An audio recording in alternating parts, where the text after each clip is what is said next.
반갑습니다. 반갑습니다. 아, 네, 이렇게 와주셔서 감사합니다. 제가 다 너무 좋아하고 존경하시는 분들인데 대한민국 탑랭커 세 분이 와주셨네요. 반갑습니다. 감사합니다. 불러주셔서 감사합니다. 아, 네. 제가 감사하죠. 네. 저는 뭐 세 분 다 너무 잘 알지만 모르시는 분들도 있을 수 있잖아요. 그래서 짧게 각자 자기소개 한 번씩 부탁드리겠습니다. 나다 싶으면 하시면 됩니다. 먼저 하세요. 이렇게 연장자로. 언니부터. 안녕하세요. 프리다이빙 올해로 11년차 프리다이버 김지연이라고 합니다. 물개 프리다이브라는 센터 운영하고 있으면서 선수로도 열심히 활동을 하려고 노력하고 있는 중이고요. 강습은 별로 없어서 열심히 트레이닝 중입니다. 반갑습니다. 네. 안녕하세요. 저는 강빛나고요. 현재 유니크라는 팀에서 활동하고 있는 선수고요. 몰차노브 엠버서더입니다. 본래 직업은 노래하는 사람이고 노래를 가르칩니다. 프리다이빙은 선수로 활동을 하고 있습니다. 반갑습니다. 네, 안녕하세요. 프리다이빙 강사 그리고 선수로 활동하고 있는 이용주입니다. 저는 다이빙 한 지 한 8년 차 됐고요. 직업은 백수라고 하고 싶네요. 백수이면서 선수에 좀 더 집중해서 다이빙 하고 있습니다. 네, 저희는 이용주 선수를 프로페셔널 애슬렛이라고 부르고 있습니다. 네. 오. 전문 선수시니까 각자 프리다이빙을 시작하게 된 계기가 있으잖아요. 사실 저는 물에 빠져서 죽을 뻔해가지고 물공포증 때문에 시작했거든요. 다들 각자 이제 프리다이빙을 시작한 계기가 있으실 텐데 뭐 순서는 정해진 것 같으니까 나다 싶으면 답변해 주시면 될 것 같습니다. 저도 마찬가지로 어릴 때 물에 빠져 죽을 뻔 했는데 그게 트라우마로 남진 않았고 대학교 때 전공이 체육이다 보니까 수영이 전공 기초라서 그때 배우기 시작해가지고 잠깐 수영이 미쳤죠. 졸업할 때 수영 강사 생활을 시작했는데 여행 다니면서 여행지가 바뀐 거죠. 물로 스노클링하고 놀고 있었는데 저는 그때 당시에 다이빙 하는 거가 문제가 없었기 때문에 물속에 들어가가지고 니모 찍고 오고 뭐 하고 오고 했는데 그 수영 가르쳐준 지는 구명자켓을 못 벗은 거죠. 남겨온 사진 보니까 부들부들한 거예요. 네가 하는 게 프리다이빙이래. 같이 배우자. 그래서 배우게 됐어요. 저 원래 역사를 되게 좋아해가지고 여행지가 막 되게 희한한 고대 역사가 있는 곳으로 떠났거든요. 다이빙 강사가 되고 나서 물 없으면 여행을 같이 않는 사람이 됐어요. 대부분 그러시더라고요. 그러면 우리 빛나쌤도 프리다이빙 시작하시게 된 계기.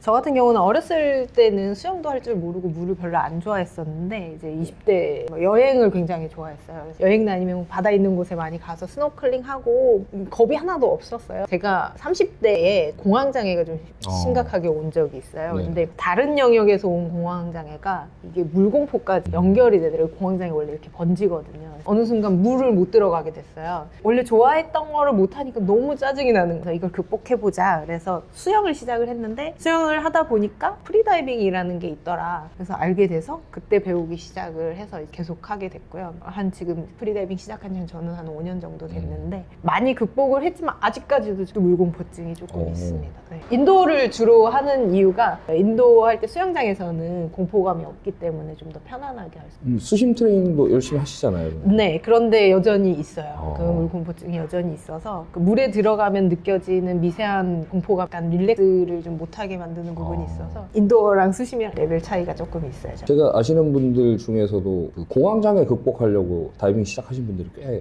있으시더라고요. 네. 언니 5년밖에 안 했어요? 저랑 비슷하게 시작하지 않았어요?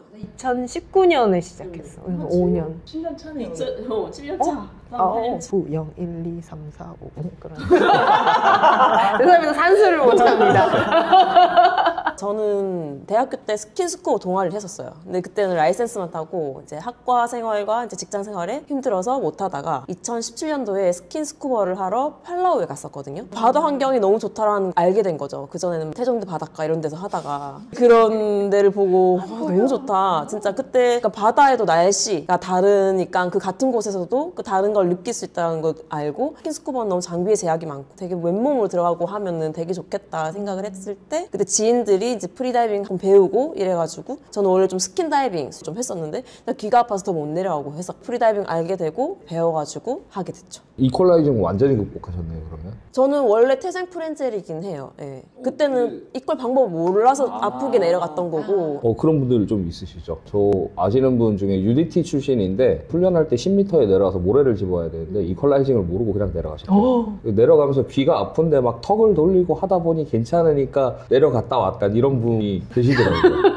가르쳐 준 적이 없대요, 아무도. 처음 배웠대요, 저한테. 이퀄라이징이라는 게 이런 게 있고 이걸 하면 이렇게 편하구나라는 걸 처음 배웠대요. 저는 그래가지고 프리다이빙 찾아볼 때 제일 처음에 유튜브에 많이 뜨는 게 프렌젤 방법 이렇게 나오잖아요. 그 영상 많이 봤는데 프렌젤 하는 방법을 알려주는데 저는 그렇게 하면 숨 오래 참는 줄 알았어요. 아무것도 모르는 상태에서 그걸 영상을 봤을 때. 이퀄라이징이 뭔지 몰랐기 때문에 스킨스쿠버를 배웠는데도 불구하고 개념이 없었던 거죠.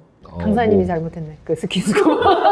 타이틀이 이걸 하면 더 깊이 내려갈 수 있다 뭐 약간 이런 그런 느낌이었겠죠. 식이니까. 그러니까 이거 하면 숨을 더 잘 참는구나. 단순하게 이렇게 생각할 수 있을 것 같아요. 선수분들 각자 뭐 선호하는 종목들이 있잖아요. 가장 좋아하는 종목도 있을 거고 가장 싫어하는 종목도 있을 거고 저는 명확합니다. 저는 CWC를 제일 좋아하고요. 스태틱을 제일 싫어합니다. 저만 그럴 수도 있겠지만 네. 좋아하시는 종목이랑 싫어하시는 종목 한 가지씩 이유도 좀 말씀해 주시면 좋고요. 또 명확하게 나뉘어져 있습니다. 바이핀 좋아하고요. 스태틱 싫어해요.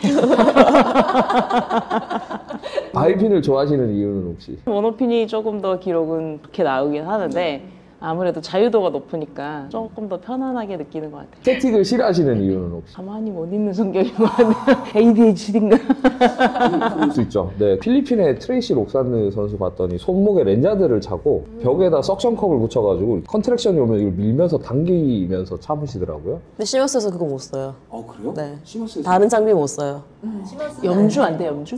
안 돼. 아무것도 쓰면 안 돼요. 네. 그럼 이거나 해야지. 근데 그때 그 얘기도 많았어요. 부력봉을 쓰면 안 된다고 했는데 부력봉을 써가지고 말이 있었던 적이 있어요. 출시할 때만 제거하면 되지 않나요? 근데 쓰면 안 된다고 해서 안 썼거든요. 한국 선수들은 안 썼었어요. 제가 그걸 물어봤다가 못 썼는데. 아, 그렇죠. 스태틱은 진짜 다 그 컨트랙션을 내가 받아들인다는 게 너무 힘들어요. 다이나믹 할 때는 그냥 이렇게 몸의 움직임으로 흘러버릴 수가 있는데 이 스태틱은 고스란히 나의 컨트랙션을 나의 세이프티와 함께하는 그런 느낌? 너무 싫어요. 저도 그래서 저 얘기를 하려고 했어요. 스태틱은 온전히 그 컨트랙션을 그대로 느껴야 돼서 그게 제일 싫고 제일 처음에 다이빙 시작했을 때는 노핀을 제일 좋아했었어요. 노핀이 기록이 더 좋았었고 바이핀보다. 그래서 노핀을 하다가 어느 순간 이제 바이핀이 노핀 기록을 엄청 뛰어넘기 시작하더니 저는 지금 바이핀 종목을 제일 좋아하고 있고 제일 싫어하는 거는 마찬가지로 스태틱이랑 노핀도 그렇게 좋아하진 않아요. 많이 안 하려고 하는 편인데 요즘은 많이 하고 있어요. 스태틱이랑 노핀이랑 좀 성격이 비슷한 것 같거든요. 글라이딩을 많이 타야 되고 약간 컨트랙션을 많이 느껴야 돼서 근데 그런 걸 좀 극복하려고 스태틱도 싫어하지만 트레이닝은 항상 많이 해요. 그럼 강민나 선수 좋아하는 종목이랑 싫어하시는 종목? 저는 좋아하는 종목은 DYN이고요. 모노핀. 네. 왜냐면은 모노핀을 신으면서 인도어를 좋아하게 됐기 때문에 싫어하는 종목은 없어요. 없으시죠? 원래 DNF를 되게 싫어했는데 내가 뭐가 돼? 괜찮아요. 저도 스태틱 싫어요. 원래 DNF를 되게 싫어했어요. 근데 요즘엔 너무 재밌어져갖고 특히 제가 지금 계속 월간 프리다이빙 계속 나가면서 DNF를 계속 하고 있거든요. 최근에 DNF만 출전하고 이게 있어요. 맨날 핀만 하다가 이 맨몸으로 하는 거에 재미를 느끼고 있는데 아직 멀리 가지 못하고 있지만 네, 너무 재밌어요. 네. 그 정도면 충분하죠. 네, 우리 라쿠시 쌤이 좀 진절머리를 치는데 나 하지 말라고. 근데 많이 재밌습니다. 올라갔잖아요. 네. 더 올라가야 아직도 몇 년 동안 이러고 있다고 뭐라 그러시는데 잘하는 것과 또 좋아하는 거는 차이가 있더라고요. 그렇죠. 다르죠. 네. 네. 혹시 선수 개개인별로 내 라이벌이다라고 생각할 만한 선수, 뭐 국내든 국외든 라이벌로 인정할 만한 선수가 있으실까요? 뭐 여기 앉아 계신 분들 네. 아닐까요? 진짜 솔직하게? 2년 전인가 선발전부터 약간 그 인도어에서 바이핀으로 셋이서 그래서 1, 2, 3, 3, 2, 1, 2, 3 이렇게 번갈아 가면서 하고 있거든요. 그러고 계시죠. 네. 그렇지 않을까요? 세 분이 각자가 라이벌이셨군요. 뭐 그렇죠. 뭐. 라이벌이라기보다는 갔어? 나 가야지. 그게 라이벌. 그게 라이벌이지. 안 그래도 지난 월챔 때 김재현 선수가 바이핀 CR에서 2m 모자랐었나 그랬었죠. 아니요, 그게 최근에 217 네. 하셨었잖아요. 네, 그리고 최근에 APC 때 1m CR에 1m 모자라게 도달하셨죠. 네. 세 분 대회 할 때마다 보면 이렇게 좀 순위가 계속 엎치락 뒤치락 하시더라고요. 근데 저 그거 몰랐어요. 진짜 언니한테도 그렇게 얘기했거든요. 진짜 아쉬울 것 같다. 제가 아쉬운 거예요. 그 1m 차이로 CR이 안 돼가지고. 저는 220이 CR인지 몰랐어요. 알았으면 한 번 더 쳤을 건데. 얘기를 들으니까 계속 머릿속에서 막 그때 그거를 한 번 더. 그때 그렇게 얘기해서 다음에 하면 되지 뭐 약간 쿨하게 얘기했는데. 그때는 그랬는데 가만히 생각해보니까 그쵸. 너무 아까운 예. 거죠. 그때 또 심판도 장폴이었어가지고 가능했을 수 있죠. CR은 그런데 아시안 기록 자체는 다른 분일 거예요. 중국 분이시고. 네, 맞아요. 그죠. 22. 근데 CR 인증된 게 일본 선수시라 가지고 개인적으로 도달하고 싶은 기록이 혹시 어떻게 되실까요? 그 중에 하나를 꼽을까요? 뭐 종목별일 수도 있겠고 그냥 딱 하나 정도만 이야기하자면 내가 가장 원하는 기록? 요즘에는 핀보다는 노핀을 연습하고 있는 중이라서 지금 140을 안정적으로 넘어보고 싶은 게 목표예요. 원래 노핀을 굉장히 잘하시지 않으셨나요? 노핀 연습하는 걸 많이 봤었던 것 같은데 139인데 149였나요? 8로 생각하고 있었는데 9였군요. 거의 140인데. 수영장에서 노핀 연습하는 걸 너무 많이 뺀 것 같아가지고 그 APC 끝나고 나서는 계속 노핀을 했는데 워낙에 오래 걸리는 종목이라서 이렇게도 해봤다가 저렇게도 해봤다가 생쇼를 하고 있는데 좀 스킬이 필요하죠. 이 글라이딩 타는 것도 그렇고 스트로크나 킥도 그렇고 제일 어려운 종목이고 어려운데 제일 재밌는 종목이기도 하고 아닌가요? 저만 그렇게 생각하나요? 재밌다고 하셨잖아요. 보는 건 재밌어. 남들 하는 거 보는 거는 훈련해 보이고 되게 잘 나가는 것 같은데 내가 하면 너무 괴로워. 글라이딩 하는 동안 좀 스트레스를 받기는 하더라고요. 저도 내가 뜨고 있나? 뭐 약간 그런 생각도 많이 하고 속도가 안 나면은 되게 불안하고 자세 잡는데 너무 힘을 주는 스타일이라서 속도를 내고 싶은데 속도를 내면 또 빨리 퍼져. 그러니까 그 중간점을 찾아야 되는 과정이라서 킥수도 바꿔보고 콤비 템포도 바꿔보고 난리를 치고 있어요 지금. 저는 인도어를 시작한 처음부터 지금까지 제일 하고 싶은 게 DYN. 네, 제일 좋아하고 또 트레이닝 때 거의 1년 동안 인도어 트레이닝 하는 중에 80%는 DYN을 하는 것 같아요. 쏟는 시간이나 열정이나 이런 거에 비해서 사실 조금 아쉬워요. 전에는 거리만 생각했는데 요즘엔 테크닉을 좀 변화시켜 보려고 부분에 집중해서 트레이닝을 하고 있거든요. 올해는 모노핀으로 좀 만족할 만한 기록을 세우는 게 구체적인 기록은 아니 만족할 만한 만족할 만 하려면 이제 여기 앞에 계시지만 DYN으로 NR까지 한번 NR. 도전! 네. 다이나믹 NR. 네, 알겠습니다. 저는 바이핀으로 개인 기록을 넘는 정도 하고 싶거든요. 지금 비공식적으로 바이핀이 208 정도 돼요. 근데 바이핀이 계속 기록이 더 좋았거든요. 재작년에 모노핀을 기대 없이 해가지고 기록이 되게 잘 나왔어요. 근데 저 같은 경우는 바이핀이랑 모노핀이랑 거의 비슷하거나 바이핀이 더 잘 나왔었거든요. 근데 그 뒤로 바이핀이 그 198에서 지금 아직 못 넘어가고 있어요. 공식 기록이. 그래서 208을 좀 넘겨서 만드는 게 목표예요. 저는 WTB를 얘기하실 줄 알았는데 다이나믹 바이핀이었군요. 왜냐면 최근에 또 CR을 올리셨기 때문에 그런 거는 할 수 있을 것 같은 생각이 드는데 지금 다른 거는 안 되고 있기 때문에 그걸 만들고 싶은 거죠. 그러시군요. 프리다이빙의 전성기라고 생각할 수 있는 나이, 이렇게 나이 질문을 많이들 하시지? 네. 나이 걱정을 많이 하시나 이게 보통 프리다이빙 하시는 분들의 고민거리일 것 같아요. 그쵸. 얼마나 더 할 수 있을까? 뭐 저도 고민을 하긴 합니다만 프리다이빙의 전성기라고 생각하는 나이가 혹시 어떻게 될까요? 제 나이 40대 중반이요.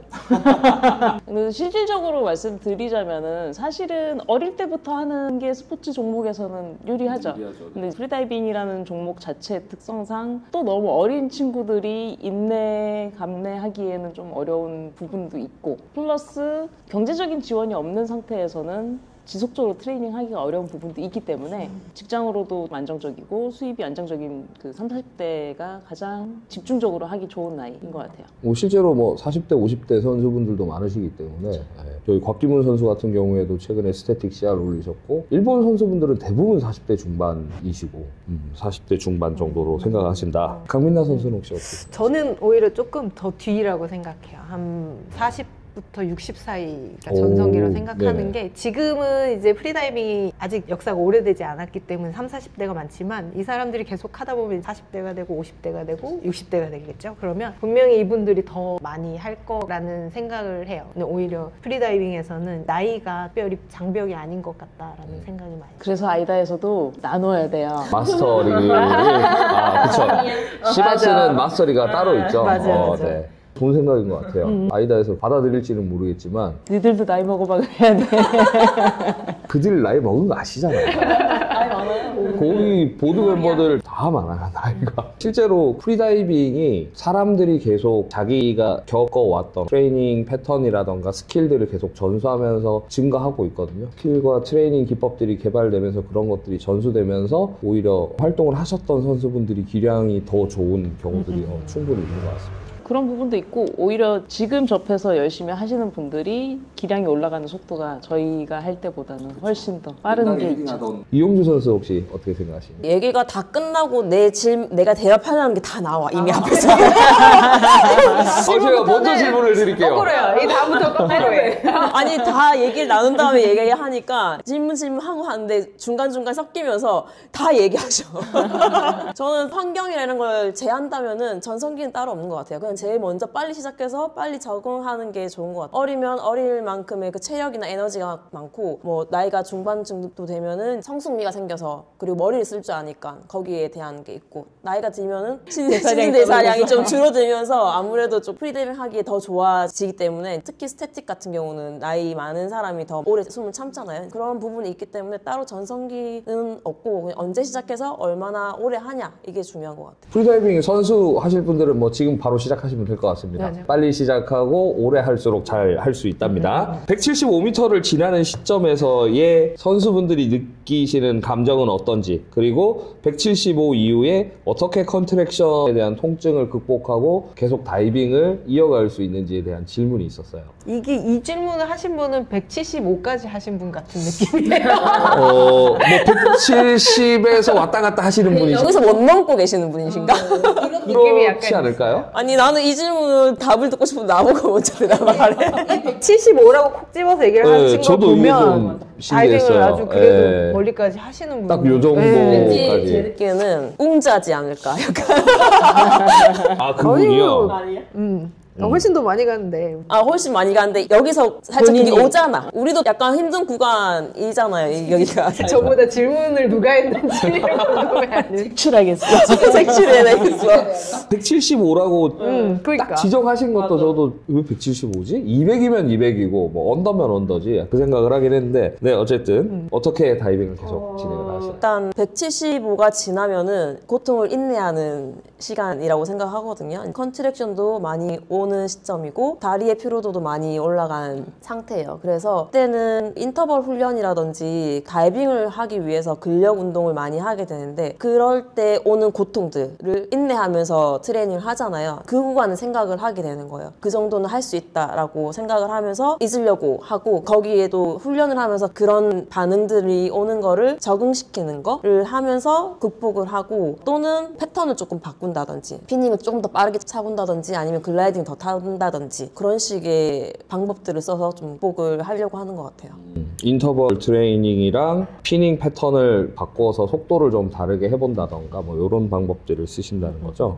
거의 다 얘기하신 것 같긴 한데 강민나 선수 저는 좀 많이 다른데 저는 오히려 컨트랙션과 통증을 이제 견디는 시점이 한 75 정도부터 150 사이인 것 같아요. 그러니까 그때까지는 견뎌서 가고 네. 175 정도 되면은 둘 중에 하나예요. 나가든가 더 가든가. 이거를 물속에서 고민하는 시점이고 이 시점에서 나가고 싶다라는 생각이 들면 그건 그 앞에를 제가 잘못 온 거예요. 이미 해결이 안 되는 상황이라고 생각을 하고 사실 175쯤 가면 얼마나 더 가다가 나올 것인가를 생각하는 것 같아요. 이 시점에는 통증이나 고통이 잘 느껴지지 않는 거예요. 저는 오히려 일찍 와요. 한 75점 정도 됐을 때부터 나가고 싶은 충동이 굉장히 세게 오는데 150 좀 넘어가면 그거는 좀 사그라들고 어디서 나갈 건가. 175 정도 가면 너무 힘들어. 그럼 난 나가야 되는 상황이야.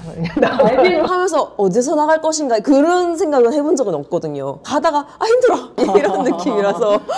예전에 윌리엄도 그 얘기는 하더라고요. 자기가 다이빙 할 때 중반까지는 아무 생각 안 하고 후반부 들어가면 오늘 몇 미터 정도 가서 나올 수 있겠다. 오늘 턴까지는 할 수 있겠다 아니면 턴 전에 나와야겠다 뭐 그런 맞아요. 고민들을 좀 많이 후반부에 한다고 하더라고요. 요게 그 시점인 것 같아요. 요 정도가 그거를 생각하게 되는 혹은 내가 내 몸을 좀 더 지금 내가 얼마나 더 할 수 있는가를 고민해야 되는 시점? 저는 그런 생각할 여유가 없거든요. 그냥 막 다이빙하고 있는 거예요. 생각이 스쳐 들어오지 않아요. 이 구간에서 특히 생각이 안 들어와요. 그래서 눈도 안 뜨는데. 이러고 있는 이러고 가요, 이러고. 눈도 안 뜨시는군요. 네. 김재현 선수는 혹시 어떻게 생각하시는지? 저는 섞인 것 같아요. 저는 트레이닝을 계속 하면서 패턴이 조금씩 바뀌긴 했는데 22년에 트레이닝 할 때만 해도 컨트랙션이 굉장히 빨리 와가지고 그거를 끌고 가면서 꾸역꾸역 갔었어요. 네. 근데 트레이닝 계속 하다 보니까 후반부에 컨트랙션은 크게 신경 쓰이지 않고 다리 피로도 가지고 출수할지 말지 다리가 움직일 때까지는 최대한 쥐어짜서 다이빙을 하는데 그 이후에 출수 지점을 정하는 거는 감각적으로 뭐 청각이라든지 시각적으로 변화가 생긴다 하면은 바로 출수를 하거든요. 변화라고 하시면 LMC에 대한 전조 증상을 느낀다. 그렇죠. 그래서 그런 부분에 변화가 생겼을 때 바로 출수를 하는데 뭐가 됐든 트레이닝을 통해서 어떤 컨디션에도 갈 수 있는 거리를 조금씩 늘려가다 보니까 저는 요 구간까지는 어떻게든 가는 거리. 이 이후에는 그 감각에 따라서 나갈지 말지. 근데 출수하는 스타일은 용주랑 같아요. 아이고 죽겠네. 아, 그냥 나가야지. 벌떡 나가요. 세이프티랑 부딪힐 뻔도 한 적도 있고.